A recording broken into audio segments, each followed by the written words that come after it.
Alors, bonjour, bonsoir, très rapidement, peuple congolais. Justement, parce qu'au moment où on a ça, une émission, nous n'avons pas eu le temps d'expliquer bien nos dossiers Morizalaki. Pour quelques dossiers, ils sont très urgents dans Kata Kinshasa à l'heure actuelle. Il s'agit d'un dossier Morizalaki, je préfère parler à Lingala parce que c'est mieux pour que tu sais que peut-être Naebi Galandanga, pour Alandango sous très bien. Il y a un dossier qui se passe au niveau de la présidence, que Tshisekedi a maîtrisé, surtout dans la CNS et puis dans la ANR. Donc, je vais commencer d'abord dans le dossier à Tango Fort, le général Tango Fort. Peut-être Tshisekedi lui-même ne prête pas trop vraiment attention, mais il faut que Tango Fort, il y a un plan déjà préparé pour que Balongolaye et Toloba Yango, to répétera Yango, et ce plan toujours est en marche. D'ailleurs, il y a des rumeurs, depuis Kala, que Tango Fort collabore très bien avec le petit frère, les derniers de la famille Tshisekedi, qui est Patrick et Jacques Tshisekedi. Le coup, la collabore bien. Alors, Batoyo, Baza Pembe Tshisekedi, par exemple, on m'apprend que Johnny Luboyaka Chama, les gouverneurs intérimaires de l'Ituri militaire, d'ailleurs, vous savez que dans l'Ituri, kuna moto eza kopela, ADF baza kobonga batu neti mikolo tu koleka bomaki plus de ceux qui 43. Là, on m'apprend encore que bauti koboma ceux qui 50, on ne sait pas encore, comme dans nos informations se confirment. Mais lui, il est à Kinshasa. Johnny Nubo Yankasham. Il est à Kinshasa, il cherche la tête de Tango Fort. Il veut que Tango Fort à Longwa Nabisika O Tshisekedi Achaye na finance ya armée. Donc c'est un plan monté et il n'est pas le seul. Il y a d'autres entourages de Chilombo à la présidence, surtout la maison militaire de Tshisekedi. Bangonde Bazako travailler pour que dossier wana est reçu pour que Tango Fora Kende. Et c'est toujours de mêmes personnes Oyo Basala en sorte que Franck Bomunda à Longwa pour que Azala remplacer na Malou. Malou qui est aussi du Kassai, tout près de Tshisekedi, a remplacé Franck Bomunda. Donc, c'est des complots, de trucs, on ne veut pas. Basala Moussala, soupçon, rumeur, Ezakole Kebele, on dit Johnny Luboya, Jacques Tshisekedi, Patrick Tshisekedi que non, vous devez se retirer de soutenir Tango Fort. Tango Fort, c'est un kabiliste. D'ailleurs, ceux qui bisotent comme la place Ouana, vous allez voir par vous-même, donc c'est-à-dire, Tango Fort, allons na place Oyazali, non parce qu'ils veulent mieux faire ou bien travailler plus que Tango Fort, souci na bango ezali, baya kozonde ba carré minier. Non pour bien faire le travail plus que Tango Fort, mais c'est pour avoir des minéraux. Bazo ba minéraux à Congo. Yango bazo bisa Jacques Tshisekedi et Patrick que non, bon s'éloigner na Tango Fort. Soki biso toye wana bokomona comment Tango Fort appelle sa communauté to kopesa bino. Voilà les gens qui sont tout autour de Tshisekedi. Johnny Luboya, qu'est-ce que tu fous à Kinshasa? Anituri là-bas, ils maîtriser ADF. Même l'armée ougandaise a une autorité de colonne na Ituri. Mais ils ont un dossier à Tango Fort. C'est vraiment regrettable. Bon, on ne sait pas. Ils ont un dossier. Il y a une dame, par exemple, qu'on a arrêtée au Bakanga qui na mobali na eba baza armée balobi qui va coopérer avec Tango Fort, tout ça. Et cette dame, Tshisekedi, sera habitée jusqu'à preuve du contraire. Azana la police moko ils a pembeni a cité à l'Union africaine. Na oya kuna la dame là qu'on a arrêtée, on ne veut pas la laisser partir. On ne sait pas pourquoi. Qu'est-ce que la dame a fait? On n'a pas de preuves. Il y a des soupçons tout bazar. Donc on monte des dossiers et que peut-être tu ne se rends même pas compte que bateau bazar tout tourné, bazar fabriqué babiloko. Nyo surtout ana bat bakomona que Tshisekedi n'aime pas de choix uniforme parce que ceux qui tango fort accueilli. Ça va donner encore quoi. Il n'aime pas de choix uniforme. Alongo li Kamere, alongo li Baati Lukwebo. Même si elle a remplacé bango par des simples individus là qu'on voit aujourd'hui à l'Assemblée nationale. Mais Eurokendega Tshisekedi n'aime pas de choix uniforme. Surtout encore touti koyoka le général ceux qui badidje ceux qui nani wana utuko kufa na ndolo choix il faut encore Katangé. Donc donc ça va donner mal pour Tshisekedi. Mais batu bazo ko travailler na ye bango balingi ba komisa nyoso tout baluba et babimisa Tshisekedi mabe na batuto et lui-même Tshisekedi ne comprend pas. Donc on verra donc le plan est déjà bien là préparé. Le soutien de Maman Marthe, le soutien de Patrick et déjà Tshisekedi. Donc alors allez tango fort royo kate karate bakangi. Comme je l'ai dit la fois passée, tango fort.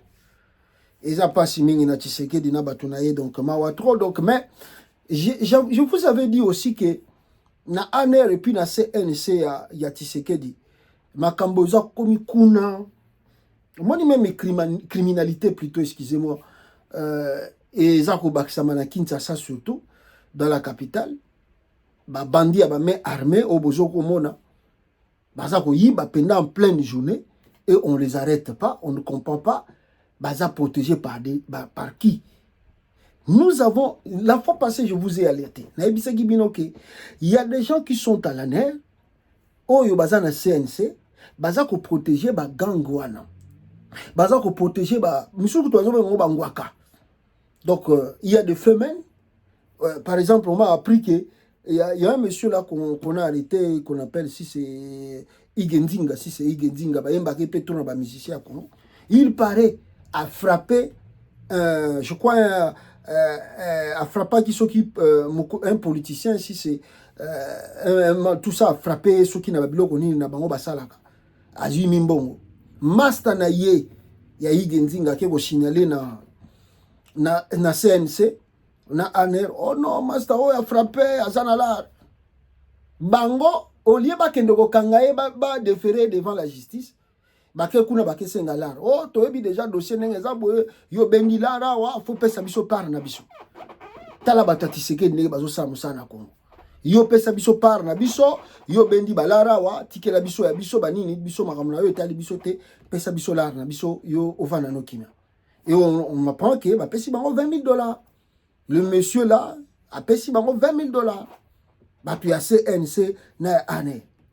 Et surtout, n'est-ce pas, Anero est à côté, il y a ceux qui a direction, bah, bien, la direction au commandement.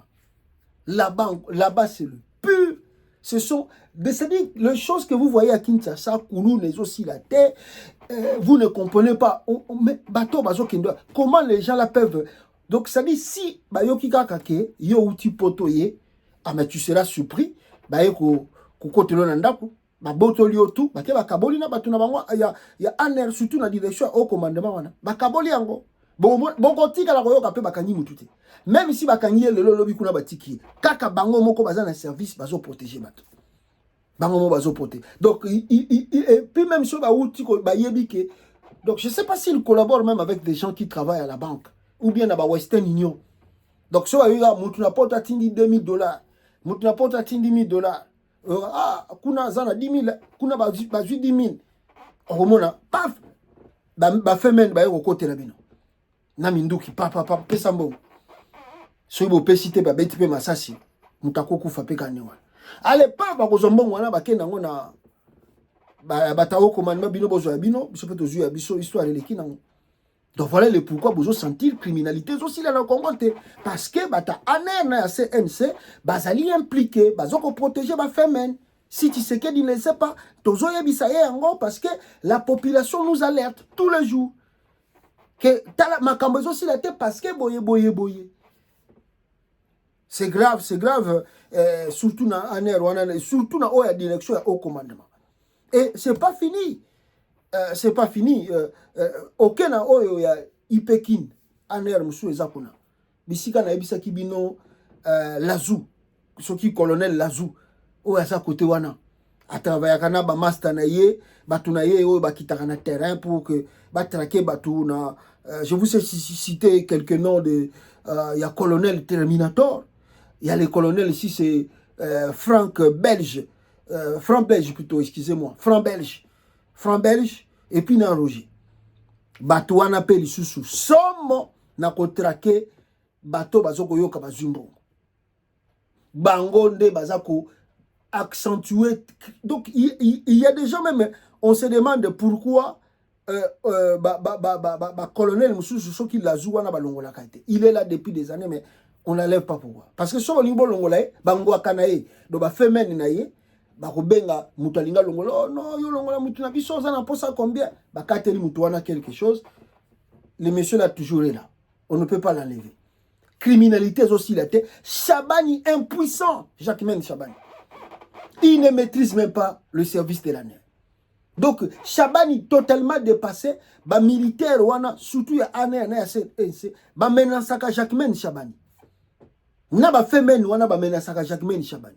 Oh, si tu oses à continuer à suivre nos dossiers, toko lukelao, toko lakisayo. Ba femen ba menasaka Jacquemaine Chabani, ministre intérieur. Soko on continue na ba dossier na biso, oh okomona. Et Chabani impuissant. Ba yebi batuna bango wana.